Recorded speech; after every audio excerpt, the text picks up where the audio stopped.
Nós vamos meditar sobre o tema Estamos no mundo, mas temos o bom pastor. Vamos ler então o Salmo de número 23.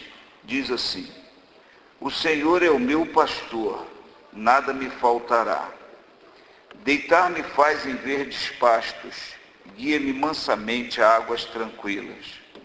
Refrigera minha alma, guia-me pelas veredas da justiça, por amor do seu nome. Ainda que eu andasse pelo vale da sombra da morte, não temeria mal algum, porque tu estás comigo. A tua vara e o teu cajado me consolam. Preparas uma mesa perante mim, na presença dos meus inimigos. Unges a minha cabeça com óleo, o meu cálice transborda. Certamente que a bondade e a misericórdia me seguirão todos os dias da minha vida, e habitarei na casa do Senhor por longos dias. Amém. Nós estamos vivendo num mundo onde a infelicidade impera. O ser humano, ele é ansioso pela felicidade. O ser humano busca a felicidade de muitas maneiras. Cada um tem a sua ideia a respeito de felicidade. E muitos colocam suas ideias como seus objetivos pessoais. Às vezes, isso começa na infância, né? Prossegue pela adolescência, passa pela juventude, entra na maturidade, continua na idade avançada e a pessoa morre infeliz, buscando a felicidade. Às vezes, o ser humano, ele coloca como objetivo: se eu conseguir tal coisa, eu vou ser feliz. Aí quando ele chega naquilo que ele colocou como objetivo da felicidade dele, parece que ele cai num vazio. E ele percebe que ele não foi feliz porque conseguiu aquilo. Não que eu tenha colocado como fator de felicidade, mas apenas um exemplo, né? Todo mundo, pelo menos quase todo mundo, quando tem um determinado tipo de emprego, onde há uma carreira, né, a ser seguida, quer seguir carreira. Eu lembro quando eu entrei no Banco do Brasil, entrei como eles chamavam de posto efetivo, que já era escriturário, não era nem auxiliar de escritório, né, mas o posto efetivo era escriturário. Todo mundo me mandava, todo mundo estava acima de mim, a não ser os menores aprendizes.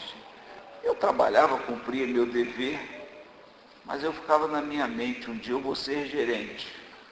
E comecei a trabalhar por isso, comecei a me esforçar, comecei a fazer tudo quanto era curso que tinha dentro do banco, cursos preparando para a gerência, ou cursos que não eram preparatórios para a gerência, que só aumentavam conhecimento. Até que um dia me colocaram como gerente e mandaram eu fazer um carimbo para mim, né, de Neucir de Souza Lima, gerente de expediente. Eu fiquei todo prosa com aquilo. Aí fui pegar um talão de cheque para mim, que tinha que ser fornecido por um gerente. Todo talão de cheque naquele tempo, um gerente tinha que carimbar ali, autorizando ser fornecido. E eu todo prosa para usar logo o meu carimbo, eu fui lá e carimbei o meu próprio talão de cheque, né? E tinha meu carimbão lá, e olhei aquilo, não representou nada para mim. E eu fiquei pensando, quando lia esse salmo, quando pensava a respeito de felicidade, se eu tivesse colocado aquilo como fator de felicidade na minha vida, eu teria caído num vazio. Isso acontece com muitas pessoas. Tem que dizer assim: eu vou ser feliz quando casar. Aí casa, nem sempre tem que ser assim, né? Mas às vezes é assim. Aí casa e encontra um cônjuge que não traz felicidade nenhuma, aí cai num vazio. Principalmente aquele cônjuge que quer ser feliz, mas não quer dar felicidade, né? Esses só levam à infelicidade. Outros colocam assim: porque se eu conseguir ter um carro novo, eu vou ser feliz. Aí pega o carro novo, compra o carro novo, roda 1000 quilômetros, já não é mais novo. Aí já, puxa vida, meu carro já está velho. Outros colocam num móvel em casa: se eu comprar aquele móvel é o meu sonho, né? Aí bota aquele móvel lá, daqui a pouco aquele troço está largado para lá. Né? E tantos fatores assim de felicidade que o ser humano coloca e nunca encontra a felicidade. E essa semana que passou, irmãos, eu fiquei pensando mais ainda nisso, quando eu cheguei perto da minha esposa e ela falou assim para mim, sabia que hoje é o Dia Internacional da Felicidade? Quem é que determina que é dia da felicidade? Aliás, eu não gosto desses dias internacionais disso, daquilo, não. Que alguém inventa um dia aí e uma porção de gente passa a dizer, hoje é dia disso, hoje é dia daquilo. Né? Eu sou meio avesso a esse tipo de coisa. E fiquei observando os noticiários. Alguém disse que era o dia da felicidade, mas quanta infelicidade foi veiculada ali. Aí fui pesquisar. Dia Internacional da Felicidade, porque a ONU votou em Assembleia Extraordinária, a partir de 2012, que esse dia seria então o Dia Internacional da Felicidade. Como se a felicidade fosse encontrada por uma votação de um grupo de homens que nadam no dinheiro, né, tem tudo do bom e do melhor, e são infelizes. E votam que aquele dia é o dia da felicidade. E não é assim. A gente sabe que não é assim. Então a gente vive nesse mundo. E a minha preocupação é que às vezes o crente se esquece que ele ou tem a felicidade ou tem tudo para ser feliz.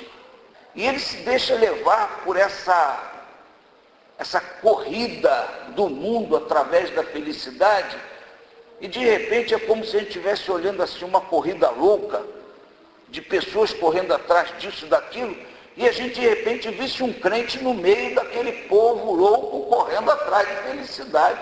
E a gente pensa assim, o que esse irmão está fazendo no meio disso?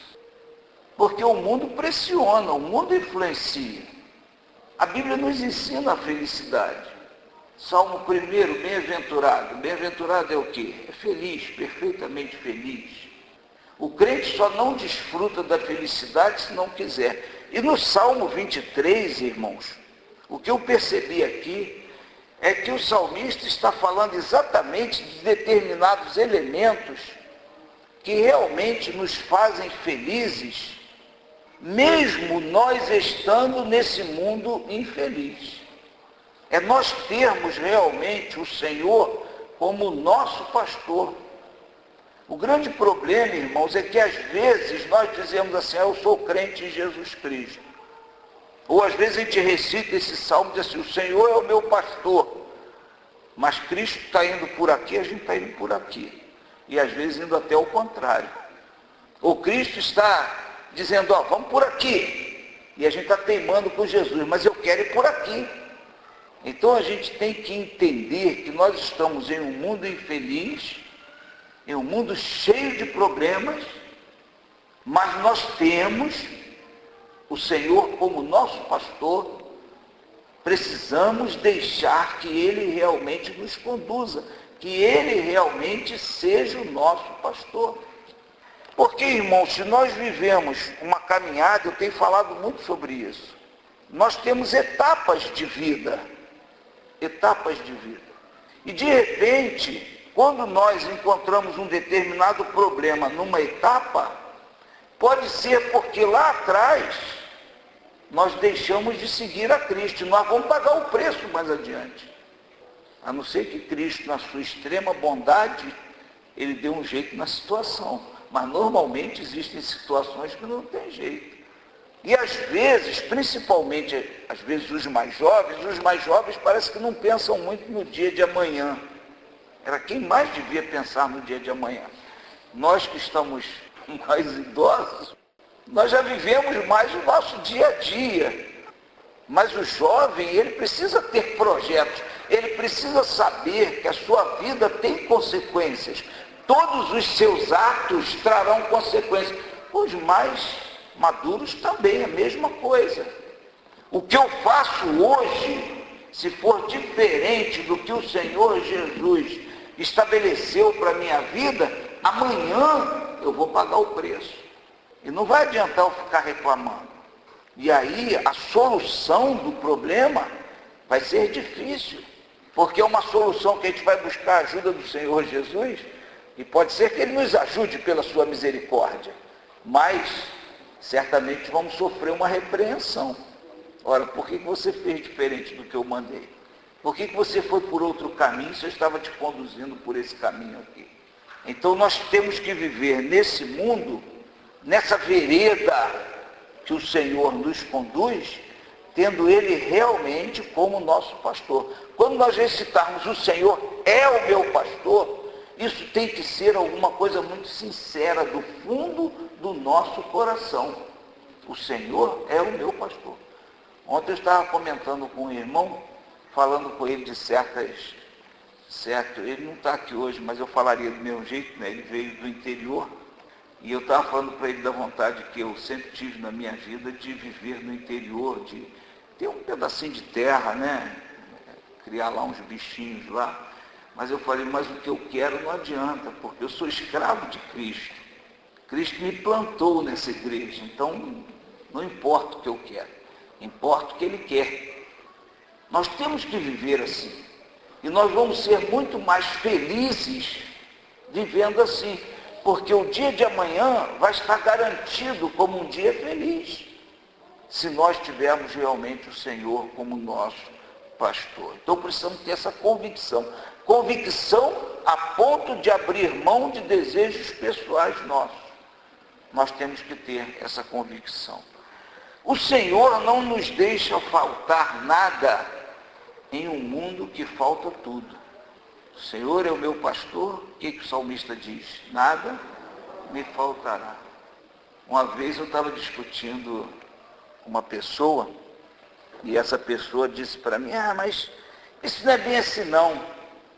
Eu estava falando até de alimento. E se a gente estiver no deserto, o Senhor não vai deixar faltar? Eu falei, se Ele quiser, Ele manda o maná no deserto. Mandou no passado. Nós temos que ter essa convicção. O Senhor é o meu pastor, nada me faltará, no mundo está faltando comida. O crente vai ter pelo menos um pão para comer. Então, nesse mundo que falta tudo, o mundo falta paz. Não precisa nos faltar a paz, irmão, se nós tivermos realmente o Senhor como nosso pastor. O mundo falta segurança. Não precisamos andar inseguros se o Senhor é realmente o nosso pastor. O mundo falta esperança. Não precisamos viver sem esperança se o Senhor realmente é o nosso pastor. O mundo falta tudo, mas Deus não deixa faltar nada para nós. O Senhor nos coloca em verdes pastos, em um mundo que está em sequidão de estio espiritual. Essa figura aqui dos verdes pastos é linda, irmão. Não precisamos acompanhar o mundo, não precisamos nos entregar ao mundo, mas podemos continuar desfrutando dessa beleza espiritual que o Senhor nos concede. O Senhor nos conduz a águas tranquilas, em um mundo que está sedento, em meio a tempestades terríveis. A água é alguma coisa muito essencial, né? Depois que eu operei, o médico falou, olha, você tem que tomar pelo menos 2,5 litros de água por dia. E eu não bebia quase água. E aí comecei a beber água. Hoje eu sinto uma falta de água. Águas tranquilas traz a ideia de quê, irmãos? Águas serenas, sem tempestade. Quando tem uma tempestade, o que acontece com as águas acumuladas? Logo elas se levantam, vem aquelas ondas, vem aqueles vagalhões. O mundo está assim, irmãos. Mas eu acho maravilhoso nós podermos estar aqui tranquilos, felizes e tranquilos. A gente vive num mundo tão agitado que se a gente chegar numa igreja e estiver cheia de agitação, vai ser uma agitação só. Então Ele nos conduz a águas tranquilas. O Senhor refrigera a nossa alma em um mundo no qual as pessoas são atribuladas de espírito. Só o Senhor pode refrigerar a alma, mais ninguém. A nossa alma está tranquila. Na nossa alma não queima por antecipação o fogo do inferno. Não queima. Mas para muita gente aí já queima, irmãos. Então Ele refrigera a nossa alma. O mundo está aí em ebulição espiritual. O povo está experimentando já esse fogo do inferno, que depois tanta gente vai perecer nesse fogo real mesmo do inferno, mas nós estamos com a nossa alma em refrigério. O Senhor nos guia pelas veredas da justiça em um mundo onde a injustiça impera. Até a semana passada eu pensava que juízes do Supremo Tribunal Federal eram pessoas extremamente capacitadas, até que eu soube que foi nomeado para lá um advogado que 2 vezes fez concurso para juiz e não conseguiu passar. E hoje está no Supremo Tribunal Federal como juiz. Que mundo injusto esse, irmãos, que coisa esquisita, que coisa estranha. Julgam pessoas que roubaram dinheiro do povo, condenam e depois vêm e julgam ao contrário, quando no Supremo Tribunal não haveria mais recurso. Por isso é o Supremo Tribunal. O Senhor nos conduz em consolação perfeita em um mundo que está na sombra da morte. Ele diz assim: ainda que eu andasse pelo vale da sombra da morte, não temeria mal algum, porque tu estás comigo, a tua vara e o teu cajado me consolam. O crente não está fora do mundo.